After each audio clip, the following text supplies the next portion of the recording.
Hello everybody. Today I am going to give you topic for your project. Okay. Before going to the topic, listen to some instructions carefully. See, in front of every topic I have written the roll numbers. आपको याद रहेगा 11th standard में जैसे मैंने आपको project का topics दिया था रोल नंबर वाइज, ठीक है, तो 12th स्टैंडर्ड का भी अभी का ये जो प्रोजेक्ट है वो भी उसी तरह से सिलेक्ट करना है आपको। लेकिन सिर्फ ये साल का आपको रोल नंबर मिला नहीं है, राइट, 12th स्टैंडर्ड का, तो आपका जो 11th का रोल नंबर्स है वो रोल नंबर्स याद है आप सबको, वो रोल नंबर्स के हिसाब से ही आपको प्रोजेक्ट टॉपिक मिलेगा। ठीक है, मैंने हर प्रोजेक्ट टॉपिक के सामने रोल नंबर लिखा है। अब ये रोल नंबर कौन सा, आपका 11th स्टैंडर्ड का ही रोल नंबर है। ठीक है, तो आपका रोल नंबर जो टॉपिक में है वो टॉपिक आपको प्रोजेक्ट के लिए करना है। ठीक है, ये एक बात क्लियर है। सेकेंड थिंग, पिछले लेक्चर में, प्रीवियस लेक्चर में मैंने आपको पूरा मार्किंग स्कीम समझाया है, राइट। 30 मार्क्स का प्रोजेक्ट है, तो 20 marks internal examiner and 10 marks external examiner. तो you are going to write the project according to the marking scheme only.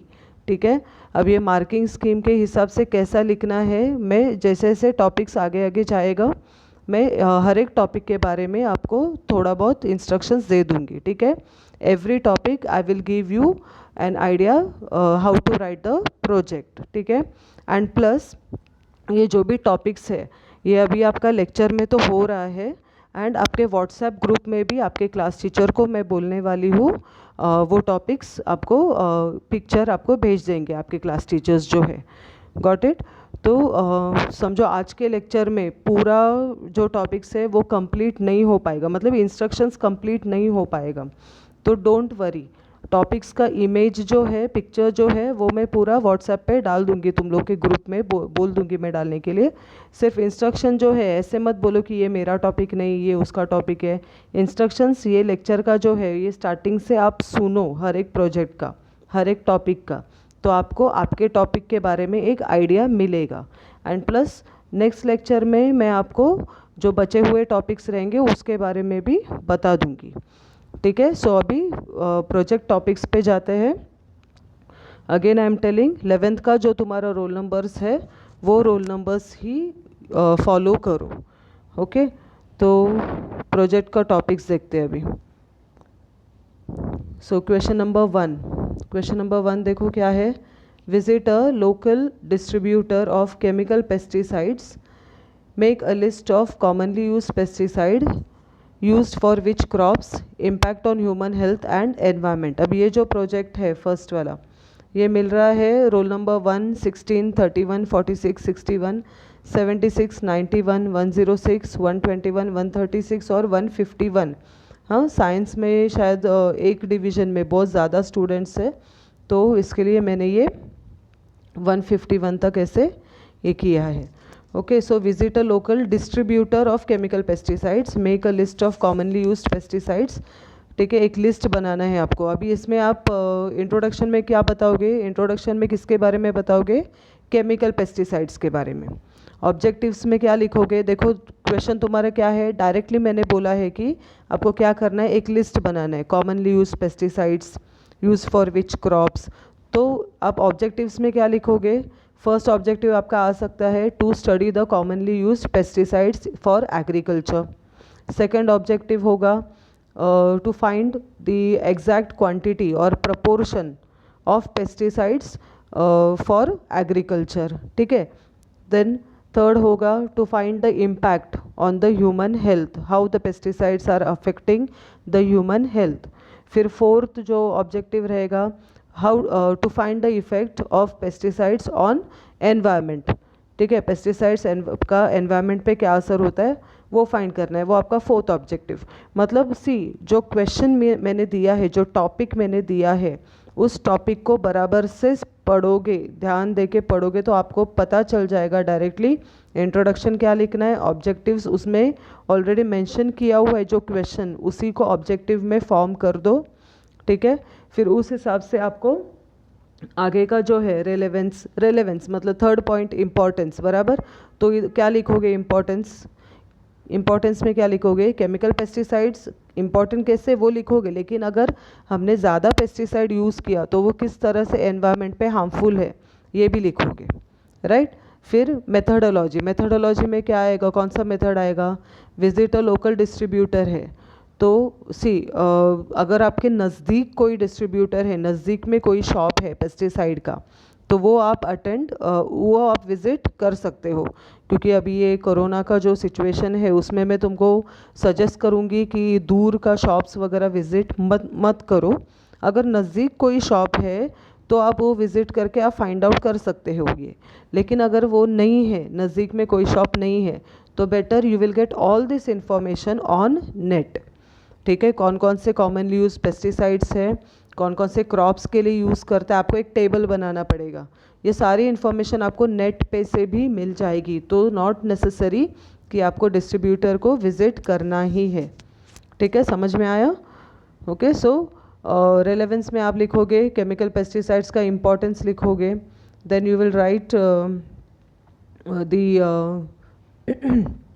if we use pesticides in large quantity then how it will be harmful to the environment, ये आपका आएगा relevance में। फिर methodology में either collection of data आएगा, अगर आप net से या बुक से इंफॉर्मेशन कलेक्ट कर रहे हो। अगर आपने विजिट किया किसी डिस्ट्रीब्यूटर को तो आप इंटरव्यू मेथड लिख सकते हो, you can take the interview of that particular person, right. तो ये हो गया मेथडोलॉजी के बाद क्या है, ऑब्जर्वेशन में क्या करोगे, देखो मैंने बोला है ना already, make a list of commonly use pesticide, तो एक टेबल बनाना पड़ेगा। वो टेबल में कितने कॉलम्स आएंगे, 4 कॉलम्स आएंगे। फर्स्ट कॉलम क्या रहेगा, name of the pesticide, second आएगा used for which crop, third आएगा impact on human health, and fourth आएगा इम्पैक्ट ऑन एनवायरनमेंट। ये हो गया आपका ऑब्जर्वेशन। फिर केमिकल पेस्टिसाइड्स के से रिलेटेड आपको एनालिसिस में ग्राफ या पाई डायग्राम बनाना है। पाई डायग्राम बना सकते हो आप, ज़्यादा जो पेस्टिसाइड यूज़ हो रहा है आप बता सकते हो प्रोपोर्शन वाइज, जो डिफरेंट टाइप्स ऑफ पेस्टिसाइड आपको मिला है उसका एक पाई डायग्राम बना सकते हो आप proportion wise, and then finally result आएगा। सो समझ में आ रहा है आपको? ठीक है, तो ये था फर्स्ट टॉपिक। सेकेंड टॉपिक देखो, prepare state wise list of tribal communities in India, write their special characteristics and environmental conservation practices which they follow। ठीक है, स्टेट वाइज हर एक स्टेट में पर्टिकुलर ट्राइबल कम्युनिटीज़ होते हैं। लाइक जैसे देखो महाराष्ट्र में हमारे वारली कम्युनिटी है, ट्राइबल कम्युनिटी एक है वारली, राइट। तो what you are going to do, you will make a list. अब देखो ये जो टॉपिक है, prepare state-wise list of tribal communities in India, write their special characteristics and environmental conservation practices which they follow। अब इसका roll numbers भी आगे दिया हुआ है, आप देख सकते हो 2, 17, 32, 47, 62, 77, 92, 107, 122, 137 एंड 152। ये रोल नंबर्स को ये सेकेंड टॉपिक है। अब इसमें इंट्रोडक्शन में क्या लिखोगे, ट्राइबल कम्युनिटीज़ का इंट्रोडक्शन दोगे, and how they are helpful to the nature, वो थोड़े बहुत उनका ट्रेडिशंस थोड़ा बहुत उसके बारे में लिखोगे इंट्रोडक्शन में। ऑब्जेक्टिव्स में क्या लिखोगे, सिंपल है, देखो क्वेश्चन में ही ऑब्जेक्टिव्स है। फर्स्ट ऑब्जेक्टिव आएगा to study different tribal communities in our nation. Second objective आएगा to find out their special characteristics, to find out their special traditions which are helpful for the environment, है ना। सो ये सारा आएगा objectives में। फिर relevance में अगेन ट्राइबल कम्युनिटीज़ का इम्पोर्टेंस बता सकते हो।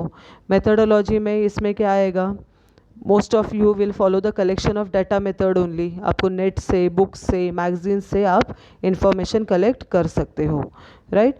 And one point I want to tell, किसी भी प्रोजेक्ट के लिए जैसे मैंने लास्ट ईयर भी बोला है, ज़्यादा कलरफुल नहीं करना है वो प्रोजेक्ट को। इम्पॉर्टेंट पॉइंट्स आपको हाईलाइट करने के लिए आप कलर पेन यूज़ कर सकते हो, अदरवाइज़ उसको ज़्यादा कलरफुल नहीं करना है। कोई भी पिक्चर्स, डायग्राम्स वगैरह का ज़रूरत नहीं है।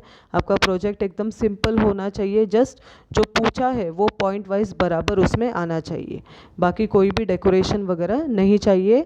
एंड फिलहाल आपको प्रोजेक्ट जो है वो आपकी EVS नोटबुक में ही लिखना है। बाद में देखते हैं नवंबर दिसंबर में क्या सिचुएशन है, किस तरह से फिर प्रोजेक्ट बुक लेना है या नहीं, वो सब मैं तुमको बाद में बताऊंगी। फ़िलहाल आपको नोटबुक में ही लिखना है, ये बात याद रखो। ओके, सो समझ में आया ये सेकंड टॉपिक। इसमें सेकंड टॉपिक का जो ऑब्जर्वेशन आएगा मेथोडोलॉजी के बाद, ऑब्जर्वेशन में क्या लिखोगे? ऑफ कोर्स अगेन तुम लोग पैराग्राफ वाइज करो या फिर कॉलम्स करो, टेबल बनाओ। स्टेट का नाम लिखो, फर्स्ट आएगा नेम ऑफ द स्टेट, फिर सेकंड आएगा name of the tribal community, फिर थर्ड कॉलम आएगा स्पेशल कैरेक्टरिस्टिक, फिर फोर्थ आएगा एनवायरमेंटल कंजर्वेशन प्रैक्टिसेस। ठीक है, तो 4 कॉलम्स इसमें आएगा, या फिर पैराग्राफ वाइज बना दो हर एक स्टेट के लिए। ठीक है, now here in this prepare state wise at least 5 states के बारे में लिखो आप। Okay, at least 5 states. ठीक है, so let us move to the third topic. Third topic is write the information about any 2 environmental protection organizations and the work they have done in last 2 years. ठीक है, इसमें क्या लिखना है आपको? Information about any 2 environmental protection organizations. I told you during the lectures there are many NGOs, governmental organizations are also there and non-governmental organizations are also there which are working for the environment. Okay, so what you are going to do, out of so many organizations you are going to write about any 2 environmental protection organization. किसी भी 2 organizations के बारे में लिखना है आपको जो environment protection का काम करती है, राइट? सो अभी इधर इंट्रोडक्शन में क्या आएगा? इंट्रोडक्शन में आप ऑर्गेनाइजेशंस के बारे में लिखोगे कि ऑर्गेनाइजेशंस क्या है, फिर एनवायरमेंटल प्रोटेक्शन ऑर्गेनाइजेशंस क्या है, कौन कौन सा टाइप्स एंड ऑल, वो सब आप इंट्रोडक्शन में लिखोगे। ऑब्जेक्टिव्स में क्या आएगा? To study about different environmental organisations, to study about the work they have done for environmental protection, to find out how many organisations are working in India, to find out how many organisations are working in Maharashtra. बराबर, ये हो गया objectives. Again इसमें relevance तो organisation के बारे में importance लिखना है आपको। ठीक है, देन नेक्स्ट है मेथोडोलॉजी। इसमें क्या आएगा? Methodology again collection of data methodology आएगा। एंड ऑब्जर्वेशन कॉलम, मेथोडोलॉजी के बाद जो आता है ऑब्जर्वेशन, उसमें क्या लिखोगे? पैराग्राफ वाइज लिखो। पहले एक ऑर्गेनाइजेशन के बारे में लिखो, उनका उसका नाम लिखो, कहाँ पर वर्क करते हैं वो लिखो, क्या वर्क करते हैं वो थोड़ा डिटेल में लिखो।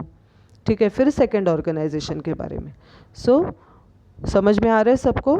एकदम स्ट्रेट फॉरवर्ड क्वेश्चंस दिया हुआ है आपको, एग्जैक्ट क्या स्टडी करना है, क्या इन्फॉर्मेशन फाइंड करना है, वो सब ये क्वेश्चन ठीक से देखोगे तो पता चलेगा।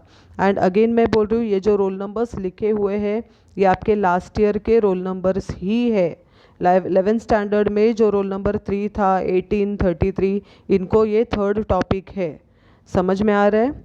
Okay, next fourth topic will C.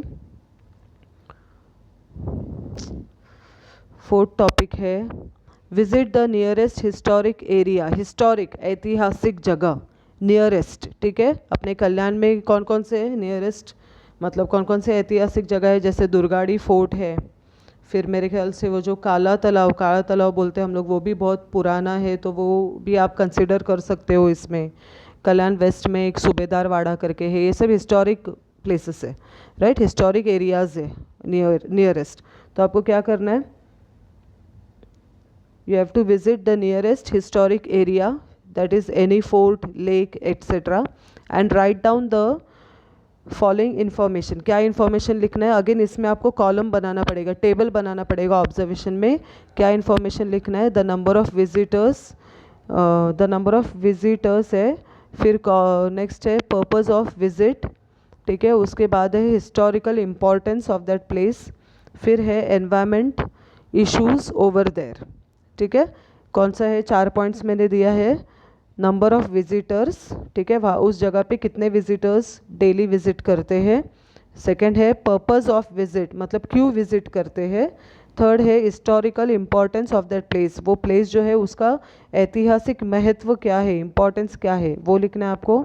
And at present वहाँ पर कौन कौन से एनवायरमेंटल इश्यूज़ है, एनवायरमेंटल प्रॉब्लम्स है, ये आपको लिखना है। अभी इसका जो रोल नंबर्स है, इसमें है रोल नंबर 4, 19, 34, 49, 64, 79, 94, 109, 124 एंड 139। ठीक है, सो अभी इसमें इंट्रोडक्शन में क्या लिखोगे? इंट्रोडक्शन आएगा हिस्टोरिक एरिया मतलब क्या, ठीक है, उसके बारे में आपको लिखना है। डिफरेंट हिस्टोरिक एरियाज़ का इंट्रोडक्शन दे दो in short, what is historic area, क्यों इम्पॉर्टेंट है, क्या है, वो सब लिखो। फिर ऑब्जेक्टिव्स में ऑलरेडी जो मैंने पूछा है आपको क्वेश्चन में, उसी को 4 ऑब्जेक्टिव्स बना दो, राइट। फिर ऑब्जर्वेशन में क्या लिखो, मेथोडोलॉजी क्या आएगा। एक तो अगर आप खुद उधर विजिट कर सकते हो, again I am telling corona का सिचुएशन है, ज़्यादा रिस्क वगैरह लेना नहीं है। अगर आपको ईजिली आप उधर विजिट कर सकते हो उस जगह पे तो ठीक है, तो फिर आपका आएगा सर्वे मेथड। अगर विजिट नहीं कर सकते हो, किसी का इंटरव्यू नहीं ले सकते हो, तो सीधा क्या करना है, नेट से ढूंढना है। लेकिन फिर मेथोडोलॉजी क्या लिखोगे, collection of data method, right. फिर उसमें थोड़ा बहुत ऐड करना, I collected the information from books, from net, from magazine, फिर थोड़ा बुक्स का वगैरह नाम लिख दो, ऐसे करना है। फिर इसमें ऑब्जर्वेशन में क्या आएगा, ऑब्जर्वेशन में अगेन एक टेबल बना दो, ठीक है, और टेबल में 4 कॉलम्स आएगा। Number of visitors first column आएगा, सेकंड आएगा पर्पस ऑफ विजिट, थर्ड आएगा हिस्टोरिकल इम्पोर्टेंस, फोर्थ आएगा एनवायरमेंटल इश्यूज, ठीक है। Next topic number 5, right about the environmental issues in your village और सिटी और area on the basis of the following points, ठीक है। अभी ये नेक्स्ट क्या करना है आपको, एनवायरमेंटल प्रॉब्लम्स के बारे में लिखना है। कहाँ पर एनवायरमेंटल प्रॉब्लम्स, आप जहाँ पर रहते हो उस एरिया में कंसीडर करो, या फिर आपके सिटी में कंसीडर करो, अदरवाइज आपके विलेज में। मैंने 3 ऑप्शन दिए है। You have to write about the environmental issues in your village और सिटी और एरिया, ठीक है। कौन से एनवायरमेंटल इश्यूज़ के बारे में लिखना है आपको, population growth, solid waste problem and pollution, ठीक है। अगर आपके विलेज के बारे में लिख रहे हो तो विलेज में आपके पॉपुलेशन ग्रोथ का क्या प्रॉब्लम है, पॉपुलेशन ग्रोथ ज़्यादा हो रहा है क्या, फिर उसमें रेशो लिखो आप, चाइल्ड रेशो ज़्यादा है या यंग पीपल ज़्यादा है या ओल्ड पीपल ज़्यादा है, वो आप स्टडी करो, ठीक है। सिमिलरली सॉलिड वेस्ट का कुछ प्रॉब्लम है क्या, वेस्ट डिस्पोजल का प्रॉब्लम, उसके बारे में लिखो। एंड थर्ड है पोल्यूशन, किसी भी एक जगह के बारे में लिखना है, ठीक है। तो वो एक जगह आप जहाँ पर रहते हो वहाँ का भी हो सकता है, या फिर आपके विलेज का हो सकता है, या फिर आपके सिटी का हो सकता है, ठीक है। अभी इसमें रोल नंबर्स देखो, 5, 20, 35, 50, 65, 80, 95, 110, 125 एंड 140। मैं फिर से बोल रही हूँ, मैं ये सभी टॉपिक्स जो है आपके व्हाट्सएप ग्रुप में भी फॉरवर्ड करने वाली हूँ, सो डोंट वरी। अभी इसमें इंट्रोडक्शन में क्या लिखोगे, व्हाट आर एनवायरमेंटल इश्यूज़, कौन कौन से एनवायरमेंटल इश्यूज़ होते हैं, उससे क्या प्रॉब्लम होता है, ये सब आएगा इंट्रोडक्शन में। ऑब्जेक्टिव में क्या आएगा, जो मैंने क्वेश्चन में ऑलरेडी पूछा है आपको, to study the population growth in my area, to study the problem of waste disposal in my area, whether people are disposing the waste properly or not, whether the solid waste formation is more than normal, I want to study that, ऐसे लिख सकते हो आप objectives, ठीक है। फिर objective आएगा to study different types of pollution in my area. So ये हो गया आपका ऑब्जेक्टिव, सॉरी। फिर थर्ड है इम्पॉर्टेंस, इम्पॉर्टेंस में लिखो कि एनवायरमेंटल इश्यूज़ पढ़ना क्यों इम्पॉर्टेंट है, why we should study environmental issues and all, वो सब लिखो रेलेवेंस में। फिर मेथोडोलॉजी में क्या आएगा, एक तो सर्वे आ सकता है या फिर कलेक्शन ऑफ डाटा भी आ सकता है इसमें, ठीक है। फिर ऑब्जर्वेशन में, अगेन ऑब्जर्वेशन में उस एरिया के बारे में जो मैंने ऑलरेडी बोला है, पॉपुलेशन ग्रोथ के बारे में एक पैराग्राफ बना दो, सॉलिड वेस्ट प्रॉब्लम का एक पैराग्राफ बना दो, पोल्यूशन का एक पैराग्राफ बना दो, क्लियर, ठीक है। अब इसमें एनालिसिस में क्या करोगे, एनालिसिस में पॉपुलेशन ग्रोथ का भी ग्राफ बना सकते हो, या फिर solid waste problem area wise भी बना सकते हो आप, पाई डायग्राम वगैरह बना सकते हो, या फिर पोल्यूशन का एक ग्राफ बना सकते हो, वाटर पोल्यूशन दिखा सकते हो, या एयर पोल्यूशन कितना है वो बता सकते हो आप, ठीक है। नेक्स्ट 6th टॉपिक, सी टोटल मैंने 15 टॉपिक्स का लिस्ट बनाया है, और वो 15 टॉपिक्स मैं हर एक डिवीज़न में रोल नंबर वाइज आपको डिवाइड करके दे रही हूँ। सो उस हिसाब से देखो 8-10 लोगों को सेम टॉपिक आ रहा है, तो ये जो 8-10 लोग जिनको सेम टॉपिक आ रहा है, तुम लोग क्या कर सकते हो कि आपस में एक दूसरे को हेल्प करके आप इन्फॉर्मेशन कलेक्ट कर सकते हो, लेकिन प्रोजेक्ट जब आप लिखते हो नोटबुक में वो आपका इंडिविजुअल रहेगा, वो अलग अलग होना चाहिए हर किसी का, same to same word to word मुझे नहीं चाहिए। आप एक दूसरे का हेल्प ले सकते हो, आपका जो सेम टॉपिक जिसको मिला है उस ग्रुप में आप आपस में एक दूसरे को हेल्प कर सकते हो, लेकिन प्रोजेक्ट जो है हर एक को अपना अपना प्रोजेक्ट अलग अलग लिखना है, सेम सेम प्रोजेक्ट मुझे नहीं चाहिए किसी का भी। ओके चलो, sixth question will see, sixth topic, use the sound level app to study sound pollution in the following areas, market place और ट्रैफिक सिग्नल। ठीक है, सी आपके मोबाइल में एक साउंड मीटर करके आता है, राइट, साउंड मीटर। वो साउंड मीटर से आप क्या कर सकते हो, मार्केट एरिया में जाके कितना साउंड है वो मेजर कर सकते हो, एंड ट्रैफिक सिग्नल्स पे जाके कितना साउंड लेवल है वो मेजर कर सकते हो। सिर्फ ये दो जगह का आपको साउंड लेवल, नॉइज़ लेवल जो है वो मेजर करना है। ठीक है, मार्केट प्लेस में और ट्रैफिक सिग्नल। एक्चुअली इसमें और दो हो सकता था कि स्कूल कॉलेजेस है एंड हॉस्पिटल भी है, बट अभी फ़िलहाल वो हम नहीं कर सकते क्योंकि स्कूल कॉलेजेस बंद है एंड हॉस्पिटल्स में भी आप विदाउट एनी रीज़न नहीं जा सकते हो, राइट। सो मैंने दो ही जगह पे बोला आपको, मार्केट प्लेस पे और ट्रैफिक सिग्नल पे। तो आपको क्या करना पड़ेगा, मोबाइल में वो जो साउंड लेवल ऐप है साउंड मीटर, वो डाउनलोड करो, सॉरी वो इंस्टॉल करो, एंड फिर उसके हेल्प से आपको बस ये दो जगह पे जाके साउंड लेवल मेजर करना है, नॉइज़ लेवल वहाँ पर कितना डेसिबल्स है वो मेजर करना है। And then what you have to do, you have to prepare a detail report on it. ठीक है, डिटेल रिपोर्ट में आप क्या लिखोगे, मार्केट प्लेस में कितना नॉइज़ लेवल है, फिर क्यों इतना नॉइज़ लेवल है, क्या क्या कॉजेस है उसके, क्या इफ़ेक्ट्स है, and preventive measures. Similarly traffic signal पे जाके कितना नॉइज़ लेवल है, उसका कॉजेस क्या है, इफ़ेक्ट्स क्या है, प्रिवेंटिव मेजर्स क्या है, ये आपको लिखना है इस प्रोजेक्ट में। अगेन अभी यहाँ पर इंट्रोडक्शन में क्या लिखोगे, आपको साउंड पोल्यूशन से रिलेटेड प्रोजेक्ट है तो आप इंट्रोडक्शन में नॉइज़ पोल्यूशन के बारे में लिखोगे। ऑब्जेक्टिव्स में क्या लिखोगे, to study the causes of noise pollution in these different areas, to find out the effects of noise pollution, बराबर, to find out the preventive measures, ये हो गया आपका ऑब्जेक्टिव्स। एंड मेथोडोलॉजी जो है, methodology it can be survey, और yes सर्वे ही इसमें करना पड़ेगा आपको क्योंकि आपको खुद उधर जाके वो साउंड लेवल जो है वो मेजर करना पड़ेगा। ठीक है, सो मेथोडोलॉजी आपका आएगा सर्वे मेथड।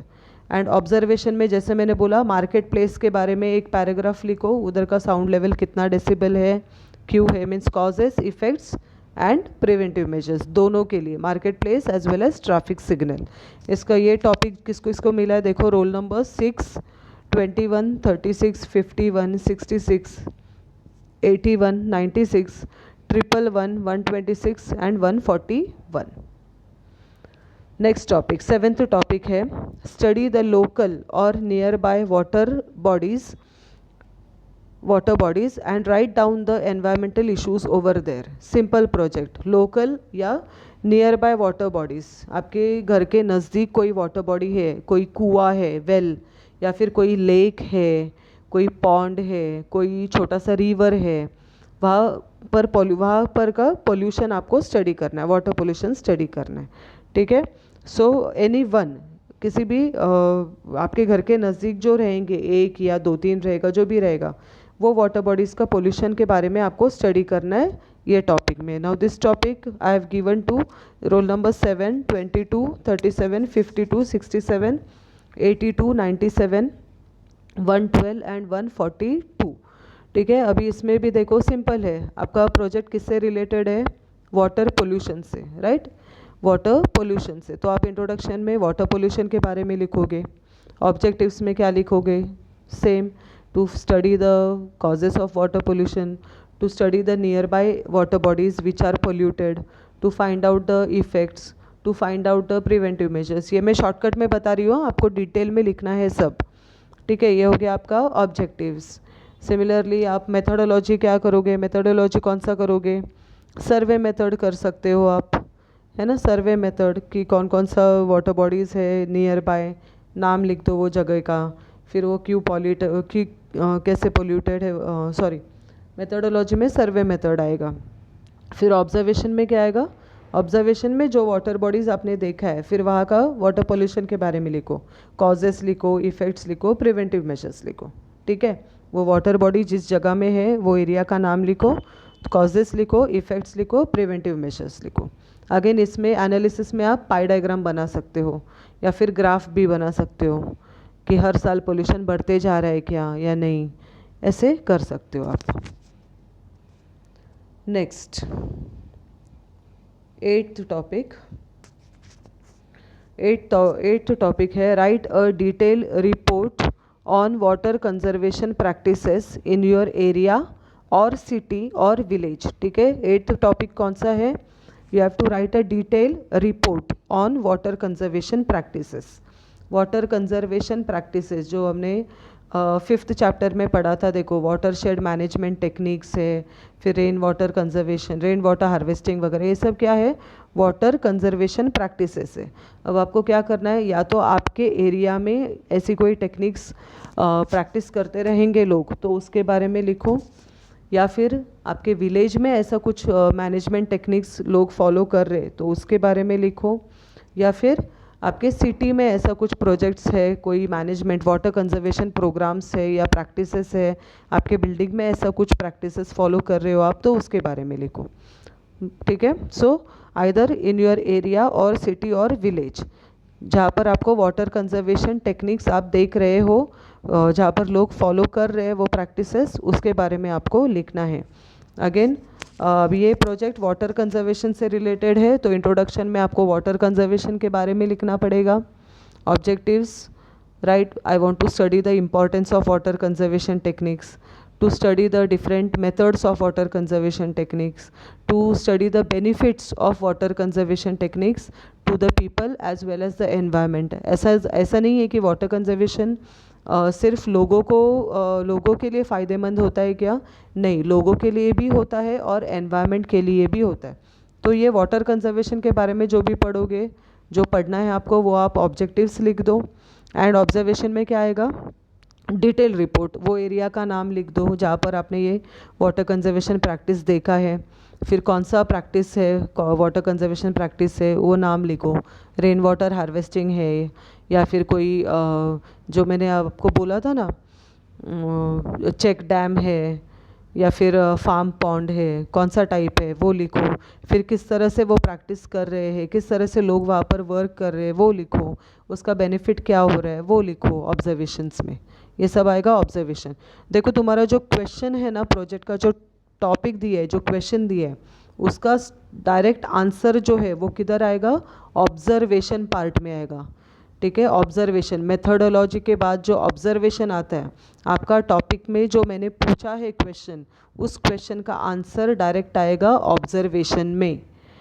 क्लियर? कोई भी कंफ्यूजन क्रिएट मत करो, ठीक है। अभी ये जो 8th टॉपिक है वो जा रहा है रोल नंबर 8, 23, 38, 53, 68, 83, 98, 113, 128 और 143 को।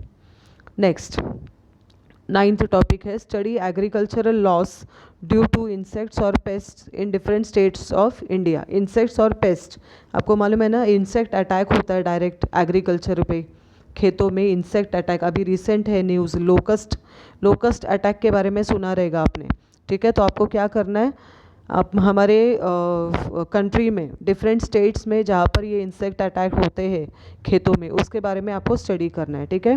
सो study agricultural loss due to insects और pest in different states of India. Then आपको क्या करना है, एक टेबल बनाना है। What table you are going to write? See, draw a table showing the name of the crop, type of disease, monetary loss, causes of problem. 4 columns आएगा। कौन सा? पहले जो क्रॉप पे अटैक हो रहा है उस क्रॉप का नाम लिखो। उस क्रॉप पे अगर पेस्ट अटैक कर रहे तो डिसीज़ होगा, राइट। पेस्ट अगर अटैक कर रहे तो डिसीज़ होगा, तो वो डिसीज़ का नाम लिखो। अगर डिसीज़ नहीं है, इंसेक्ट अटैक है तो इंसेक्ट अटैक लिखो। फिर मॉनिटरी लॉस, मतलब पैसे कितना लॉस हो रहा है फार्मर का, हाँ, मनी लॉस कितना हो रहा है। Monetary loss means money loss, जब ये अटैक होता है तो कितना लॉस होता है अप्रॉक्सीमेट, वो आपको मिल जाएगा।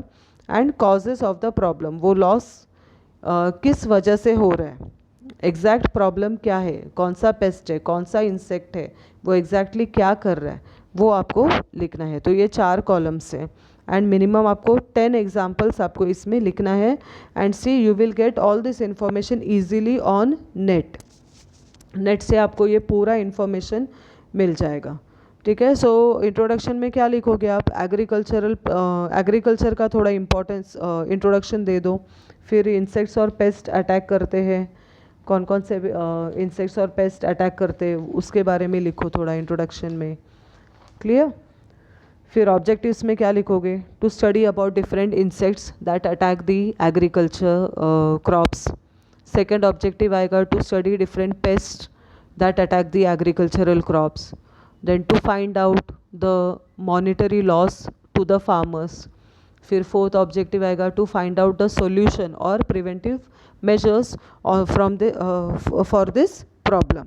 ठीक है, तो ये हो गया आपका ऑब्जेक्टिव्स। अब इसमें जो मैंने पूछा है, you have to draw a table. वो टेबल आप किस में बनाओगे, ऑब्जर्वेशन में। ऑब्जर्वेशन में टेबल बनाओगे, 4 कॉलम्स आएगा उसमें, मैंने ऑलरेडी दिया हुआ है उधर नाम। एंड मेथडोलॉजी कौन सा आएगा इसमें, कलेक्शन ऑफ डाटा मेथड आएगा। इसका रोल नंबर्स जिनको ये टॉपिक मिला है, roll number 9, 24, 39, 54, 69, 84, 99, 114, 129 and 144। Next question number 10, that is study and write the environmental impacts of nearby industrial area on the surroundings। ठीक है, यहाँ पर आपको इंडस्ट्रियल पोल्यूशन के बारे में स्टडी करना है। नियर बाय एरिया, अभी जैसे हम लोग यहाँ पर रह रहे कल्याण में, अपने यहाँ पर नियर बाय इंडस्ट्रियल एरिया कौन सा है, ये अपना डोंबिवली MIDC एरिया है, या फिर पीछे अंबरनाथ की तरफ आप जाओगे तो वहाँ पर MIDC एरिया है, राइट। तो आपको क्या स्टडी करना है कि ये इंडस्ट्रीज़ की वजह से क्या क्या पोल्यूशन, उल्लासनगर अगर आप जाओगे, उल्लासनगर स्टेशन के नज़दीक ही जो स्मॉल फैक्ट्रीज़ है, स्मॉल इंडस्ट्रीज़ है, उनके वजह से कैसे क्या पोल्यूशन हो रहा है वो आपको स्टडी करना है। Okay, impact of near by industrial area. तो कोई भी एक इंडस्ट्रियल एरिया आप सिलेक्ट करो, ओनली वन इंडस्ट्रियल एरिया। वो इंडस्ट्रियल एरिया कहाँ पर सिचुएटेड है, कौन कौन से इंडस्ट्रीज़ या फैक्ट्रीज़ है वहाँ पर, फिर उसका इफ़ेक्ट्स क्या हो रहा है, देन प्रिवेंटिव मेजर्स क्या है, that you are going to study in this topic. ठीक है, study and write the environmental impacts of nearby industrial area on the surroundings. You can also get the views of the local people if possible. See, I have written if possible because जैसे पहले भी मैंने बोला corona situation है, तो don't take any risk. अगर easily आपको local people का व्यूज़ मिलता है तो ठीक है, नहीं मिलता है तो डोंट वरी, नेट से आपको पूरा इन्फॉर्मेशन मिल जाएगा। ठीक है, अभी इसमें इंट्रोडक्शन में क्या लिखोगे, इंडस्ट्रियल पोल्यूशन के बारे में। ऑब्जेक्टिव्स कैसा फ्रेम करना है अब तक सबको समझ में आया होगा, बराबर ना। और ये जो क्वेश्चन पूछा है मैंने कि impact of near by industrial area, ये कौन से पार्ट में आएगा, ये आएगा ऑब्जर्वेशन पार्ट में। वो इंडस्ट्रियल एरिया का नाम लिखो, फिर कॉजेस लिखो, कौन सा इंडस्ट्री है वो लिखो, फिर कॉजेस ऑफ इंडस्ट्रियल पोल्यूशन लिखो, इफेक्ट्स लिखो एंड प्रिवेंटिव मेजर्स लिखो। Next that is topic number 11। अभी 11th टॉपिक जो है that is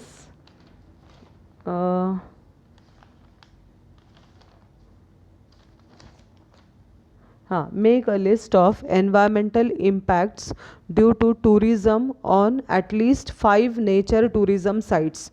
5 nature tourism sites मतलब आपको टूरिज़्म साइट्स सिलेक्ट करने, कितने, 5 सिलेक्ट करने। कौन से, नेचर टूरिज़्म साइट्स, कुछ भी हो सकते हैं, बीचेस होता है या गार्डन्स होते हैं, जैसे नेशनल पार्क्स वगैरह होते हैं, हम लोग विज़िट करने जाते हैं, बड़े बड़े नेशनल पार्क्स है, ज़ू है, बीच है, ये सब क्या है, नेचर टूरिज़्म साइट है। ठीक है, तो आपको कितने सिलेक्ट करने हैं, 5।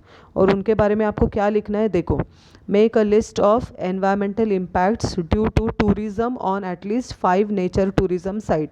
मतलब ये जो साइट्स है, ये जो जगह है, ये जब हम विज़िट करते हैं तो उन पे क्या इम्पैक्ट होता है उसके बारे में आपको लिखना है। आपको एक टेबल बनाना है। Okay, make a table showing उसमें कॉलम्स देखो, टेबल में क्या क्या कॉलम्स आएगा। फर्स्ट कॉलम आएगा why it is visited, second आएगा how many people visit every year, third आएगा एनवायरमेंटल इम्पैक्ट एंड फोर्थ आएगा प्रिवेंटिव मेजर्स। अब ये आप टेबल फॉर्म में भी बना सकते हो या फिर पैराग्राफ फॉर्म में भी बना सकते हो, कोई प्रॉब्लम नहीं है। आपको ये 4 पॉइंट्स कवर करना है। कितने साइट्स के बारे में लिखना है आपको? 5 साइट्स, 5 जगह आप सिलेक्ट करो। जैसे देखो अभी फर्स्ट सिलेक्ट किया आपने बोरिवली नेशनल पार्क, फिर उसके बारे में लिखो कि why that park is visited, how many visitors are there every day और एवरी ईयर, फिर उसका उन विजिटर्स के वजह से क्या इम्पैक्ट होता है वहाँ पर, क्या इफ़ेक्ट होता है, एंड उसका प्रिवेंटिव मेजर्स क्या है। फिर कोई बीच सिलेक्ट किया सपोज़, तो वो बीच पे कितने विजिटर्स विजिट करते हैं, वाई दे विजिट, बराबर, तो उनके विजिट के वजह से क्या इफ़ेक्ट होता है वो आपको लिखना है। तो very simple it is. So introduction में क्या लिखोगे? इंट्रोडक्शन दोगे आप टूरिज़्म का, व्हाट इज़ टूरिज़्म, उसमें थोड़ा इको टूरिज़्म भी ऐड कर दो, ठीक है। फिर ऑब्जेक्टिव्स में लिखो to find out the effect of tourism, to study the benefits of eco tourism, to find out the solution, और या फिर to find out the preventive measures on the environmental effect because of tourism, है ना, to find out how we can help the local people because of tourism, ये आपका objectives आएगा। फिर methodology क्या आएगा? मेथोडोलॉजी कलेक्शन ऑफ डाटा ही आएगा आपको, राइट, कलेक्शन ऑफ डाटा आएगा, बिकॉज ये 5 टूरिज़्म साइट्स पे आप अभी विजिट तो नहीं कर सकते हो, सो कलेक्शन ऑफ डाटा मेथड आएगा। ऑब्जर्वेशन में क्या आएगा? जैसे मैंने बोला, या तो टेबल बनाओ ये 4 पॉइंट्स इंक्लूड करके, या फिर 5 पैराग्राफ्स बना दो, हर पैराग्राफ में ये चारों पॉइंट्स आना चाहिए।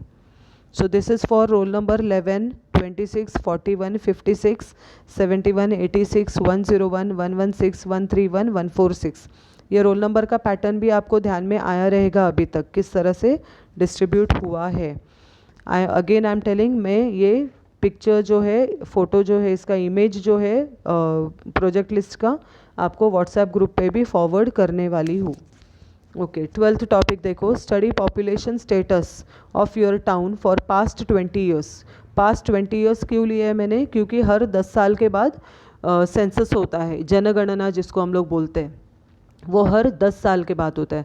तो 20 ईयर्स का मैंने इसलिए बोला है कि आपको फिर दो बार जो जनगणना हुई अभी रिसेंट जो हुई, उसके बारे में आपको इन्फॉर्मेशन मिल सकता है। वो इन्फॉर्मेशन आपको कहाँ से मिलेगा? देखो मैंने वेबसाइट दिया हुआ है वहाँ पर, गवर्नमेंट वेबसाइट http://censusindia.gov.in। ये साइट पे अगर आप जाओगे तो आपको रिसेंट जो 2 सेंसस हुए हैं उससे आपको ये इन्फॉर्मेशन मिल जाएगा। आपको क्या इन्फॉर्मेशन चाहिए? Population status of your town, मतलब कल्याण सिटी का पॉपुलेशन स्टेटस आप स्टडी कर सकते हो। आप वो साइट पे जस्ट आपको विज़िट करना है, एंड जो आपको दिखता है उसमें जो इन्फॉर्मेशन मिल रही है वो आपको पैराग्राफ वाइज भी लिखना है, एंड प्लस सेम आपको ग्राफ रिप्रेजेंटेशन भी करना है, ठीक है। सो population status of your town for past 20 years, मतलब आपको 2 सेंसस का इन्फॉर्मेशन कलेक्ट करना है। सेंसस जो है, जनगणना जो है, वो हर 10 साल के बाद होती है। सो मैंने 20 ईयर्स दिया है, मतलब 2 सेंसस के बारे में आपको ये साइट पे पता चलेगा। फिर अगेन इसमें इंट्रोडक्शन क्या लिखोगे? पॉपुलेशन के बारे में लिखोगे, पॉपुलेशन ग्रोथ के बारे में लिखोगे इंट्रोडक्शन में। अगर पॉपुलेशन ज़्यादा बढ़ता है तो उसका क्या इफ़ेक्ट होता है, ये सब आएगा आपका इंट्रोडक्शन में। फिर मेथडोलॉजी क्या आएगा? Collection of data method. Objectives क्या आएगा? To find out the harmful effects of population growth on the environment, to find out the harmful effects of population growth on the social life, है ना, सिर्फ environment नहीं, social life भी affect होता है। To find out the solution और preventive measures on this, ये आएगा आपका ऑब्जेक्टिव्स। मेथडोलॉजी जैसे मैंने बोला, मेथडोलॉजी मीन्स ये आएगा आपका collection of data, and observation में क्या आएगा? आपको उस साइट पे जाके जो इन्फॉर्मेशन मिली है पास्ट 20 ईयर्स के पॉपुलेशन की, वो आएगा आपका ऑब्जर्वेशन में, एंड उससे रिलेटेड ग्राफ आएगा एनालिसिस में। सो ये प्रोजेक्ट जाता है, देखो roll number 12, 27, 42, 57, 72, 87, 102, 117, 132 and 147। Next question number 13, you have to carry out energy audit of your house. ये आपको घर में ही आपके इन्फॉर्मेशन पूरा मिलने वाला है, ठीक है। Energy audit of your house based on guidelines given in activity 1, that is on page number 50। आपका जो टेक्स्ट बुक है, मैंने आपका जो EVS आपको बहुत सारे लोगों ने टेक्स्ट बुक भी खरीदा होगा या फिर तुम लोग साइट पे चेक करते रहेंगे स्टेट बोर्ड बुक्स में। तो जो भी है पेज नंबर 50 पे जाओगे तो आपको एक्टिविटी 1 करके एक टेबल बताएगा, कॉलम। तो वो टेबल आपको बनाना है और उस हिसाब से आपके हाउस के से रिलेटेड जो इन्फॉर्मेशन है वो लिखोगे। Also study the electricity bill as given in activity 2 page number 51। So page number 50 पे आपको फर्स्ट टेबल मिल जाएगा, पेज नंबर 51 पे आपको सेकंड टेबल मिलेगा। कॉलम्स ऑलरेडी वहाँ पर दिया हुआ है, बस वो कॉलम्स के हिसाब से आपको वो टेबल फिल करना है, नथिंग एल्स। वो आएगा ऑब्जर्वेशन में। तो एनर्जी ऑडिट मतलब इंट्रोडक्शन में क्या लिखोगे, what is energy audit, why we have to do energy audit, ये आएगा इंट्रोडक्शन में। ऑब्जेक्टिव्स में to find out energy consumption in my house, to find out the measures to reduce the energy consumption, to find out the benefits of energy conservation, how it will help for future generation, ये आएगा objectives में। Clear. फिर methodology में क्या आएगा, methodology में आपका survey method ही आएगा क्योंकि आपका हाउस का आप सर्वे कर रहे हो, ठीक है। एंड ऑब्जर्वेशन में क्या आएगा, जो मैंने बोला एक्टिविटी 1 में पेज नंबर 50 पे जो एक्टिविटी 1 का टेबल दिया हुआ है वो आएगा एनर्जी ऑडिट का। एंड पेज नंबर 51 पे जो इलेक्ट्रिसिटी बिल का एक टेबल दिया हुआ है वो आएगा आपका सेकंड जो टेबल है ऑब्जर्वेशन में, ठीक है। Now this project it goes to roll number 13, 28, 43, 58, 73, 88, 103, 118, 133 and 148. Next, question number 14. Study the nearby solid waste dumping site. Solid waste dumping site nearby अपना कल्याण में कौन सा है, आधारवाड़ी dumping site है। You have to prepare a report on volume generated per day, मतलब volume of solid waste generated per day, and second है effects on the surroundings. Simple topic है, तो इसमें अभी इंट्रोडक्शन क्या दोगे आप, सॉलिड वेस्ट के बारे में इंट्रोडक्शन दोगे, सॉलिड वेस्ट मैनेजमेंट भी उसमें ऐड करो थोड़ा, राइट। ये आएगा इंट्रोडक्शन में। ऑब्जेक्टिव्स में क्या आएगा, to find out how much solid waste is generated every year, to find out the harmful effects of solid waste on the surroundings, to find out proper method of disposal of solid waste, to study the methods of reduction of solid waste, ये आएगा objectives में। Clear. फिर observation में क्या करोगे, मैंने बोला आपको 2 पॉइंट्स स्टडी करना है आपको। कौन सा 2 points, volume generated per day मतलब volume of solid waste generated per day, and second क्या है, इफ़ेक्ट्स ऑन द सराउंडिंग्स। हमारा जो आधारवाड़ी डंपिंग ग्राउंड है उसके बारे में आपको ये 2 जो पॉइंट्स मैंने बोला है वो स्टडी करना है। अब ये भी आपको नेट पे इजीली मिल जाएगा। क्लियर। नेक्स्ट लास्ट टॉपिक जो है, right about the frequently occurring diseases in the society, ठीक है। हमारे सोसाइटी में कौन कौन से डिसीजेस ज़्यादातर हो रही है लोगों को, so frequently occurring diseases in the society. Then write a report on causes, effects and preventive measures of this diseases. जितने होते हैं पॉसिबल उतने डिसीजेस के बारे में आपको causes, effects and preventive measures लिखना है। जैसे अभी कॉमन जो है देखो, एक तो अभी ये कॉमन है कोरोना, ओके, कोविड-19, फिर उसके बारे में आप लिख सकते हो causes, effects and preventive measures. फिर आप स्वाइन फ्लू के बारे में लिख सकते हो। और कौन सा है अपना कॉमन जो डिसीजेस फ्रीक्वेंटली ऑकरिंग जो ज़्यादातर लोगों में दिखता है, जॉन्डिस वगैरह, उसके बारे में लिख सकते हो, डेंगू लिख सकते हो, ठीक है। तो सिंपल टॉपिक है लास्ट वाला, that is about the diseases. So see again I am telling, पूरा 15 टॉपिक्स का मैंने आपको लिस्ट इधर लेक्चर में बताया हुआ है। आपको इन शॉर्ट मैंने बताया है कि इंट्रोडक्शन में क्या लिखना है, ऑब्जेक्टिव्स कैसा लिखना है, ऑब्जर्वेशन कैसा लिखना है, मेथडोलॉजी, इन शॉर्ट मैंने आपको बताया है। उसके बाद भी जो डाउट रहेगा आप मुझे लेक्चर के टाइम पे जो जब चैट में पूछते तो मैं रिप्लाई करती हूँ, वो आप देखो। अगेन आई एम टेलिंग, कोई भी पिक्चर्स फोटोग्राफ्स नहीं चाहिए, टू द पॉइंट प्रोजेक्ट बनाओ। एंड प्रोजेक्ट अभी फ़िलहाल आपके ईवीएस के नोटबुक में ही लिखना है, बाद में मैं आपको बताऊंगी आगे का सिचुएशन देख के, जैसे पता चलता है मैं आपको बता दूंगी कि फाइनल प्रोजेक्ट सबमिशन किस में होगा, प्रोजेक्ट बुक में होगा या कैसे होगा, ये मैं आपको बाद में बता दूंगी, ठीक है। So I will put this entire list, ये पूरा 15 टॉपिक्स का लिस्ट मैं आपको व्हाट्सएप पे भी फॉरवर्ड कर देती हूँ। तो don't wait for that submission time. आपके प्रोजेक्ट पे अपना काम शुरू कर दो, प्रोजेक्ट लिखना स्टार्ट करो, इन्फॉर्मेशन कलेक्ट करना स्टार्ट करो, पूरा रेडी रखो प्रोजेक्ट और 5 असाइनमेंट, सो दैट बाद में जब सबमिशन का टाइम आएगा, अगर दूसरे बुक में लिखना है प्रोजेक्ट बुक में, तो जस्ट आपको कॉपी करना पड़ेगा इधर। So keep everything ready. Okay, so till then, thank you.